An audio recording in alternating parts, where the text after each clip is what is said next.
To set the scene, though, let me introduce Glenn Lyons, Professor of Future Mobility at University of West of England. Glenn, give us a few moments to set the scene. Whet our appetites. What are the challenges around moving people? Glenn.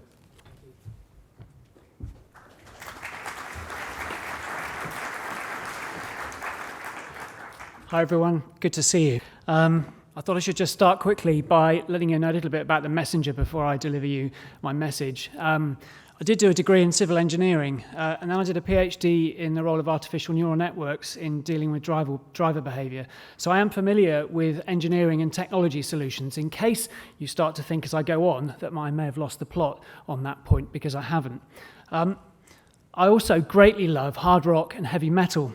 In 1984, at the ripe age of 14, I went to see Status Quo's End of the Road tour in 1984. I checked this morning and Status Quo is still going. The status quo is still with us. And I have to say, it feels a bit like the transport sector sometimes throughout my career. Jason Hickel is an economic anthropologist, and he said, the status quo is a death march and we must abandon it. And if any of you are out there right now feeling like we're in a transport sector that felt like last year or 5 years ago, you'll appreciate how much trouble we're in, as Rachel has highlighted earlier this morning. And let's not just talk about 2050. 2050 isn't that comfortable, 28 years away. It's not 28 years away. This is what the United Nations Secretary General had to say last month. To keep within 1.5 degrees, we have got to reduce global emissions by 45% in the next 8 years. Now, here we are in our comfortable position in the UK. Actually, the UK only represents 1% of global emissions in terms of territorial emissions. So you might think that's fine, I can go home and allow myself to blame the rest of the world. But let's focus our attention on what we're trying to do in the UK. With that context, that 24% of energy emissions globally is from transport.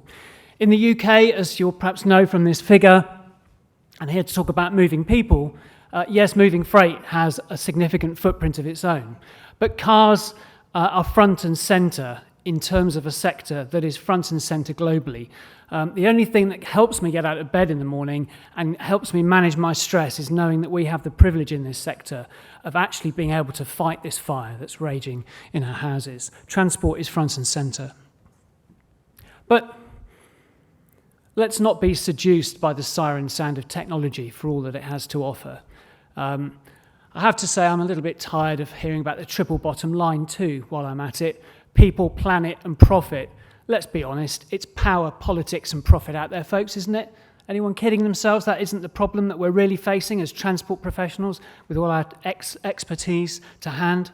But let's turn to electric vehicles. Of course, that was the main takeaway from COP26, or I think some call it now COP-out 26, or indeed FLOP 26.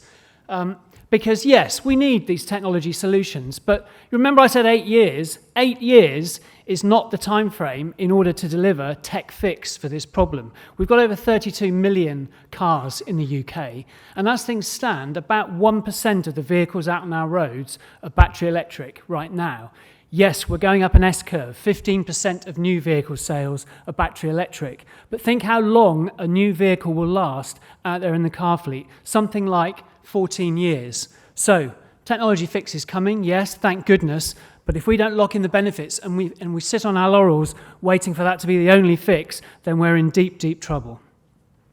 I had the privilege of leading a team a couple of years ago, working through to when the Transport Decarbonisation Plan was published, doing some of the work in the background on technology roadmaps for removing tailpipe emissions from across all modes, domestic modes of transport in the UK. And this infographic we produced is a bit like a runners and riders chart for decarbonising transport. And yes, thank goodness that cars are out there in front in terms of market maturity and market penetration now.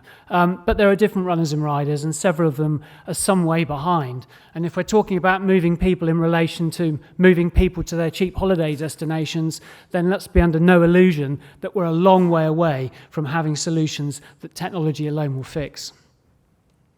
Which is why, and I note the conversation we've already had around the strategic road network on this, which is why we need travel behaviour change as well as technology fix. And in fact, it goes beyond travel behaviour changes I'll come to. And where we can take great hope here is that there are two fundamental human traits. Yes, we're resistant to change, and my God, doesn't the Daily Mail milk that position? But we're also incredibly adaptable to change as human beings. Look what you all did during the pandemic. I bet not one of you didn't change the way you were living and working over the last 2 years. So behaviour change is key to decarbonisation, and it can be rapid, unlike, in the short term at least, technology fix for all the seduction out there. But it's not just travel behaviour change. This is what I call the triple access system. And this is the world we all actually live in and we experienced the full force of during the pandemic. And thank goodness we have a triple access system where it's not just physical mobility that keeps the economy going and our social well-being intact, it's spatial proximity, but also digital connectivity like never before. And how many of you lived local and acted global over the last 2 years? Yes, it's nice to see you all here today, but something like 400 or 500 people appear to have been burning carbon to come and exchange information with each other. I am pleased to say, I know this is about England today and the subnational transport bodies, but there are parts of the world where there is real ambition to confront the need for behaviour change too. Not very far away, Transport Scotland is dealing with how to achieve a commitment to a 20% reduction in car kilometres in total by 2030. And this is a fantastic example of decide and provide instead of predict and provide. It's decided on where we need to get to in 8 years' time, and it hasn't sat on its laurels.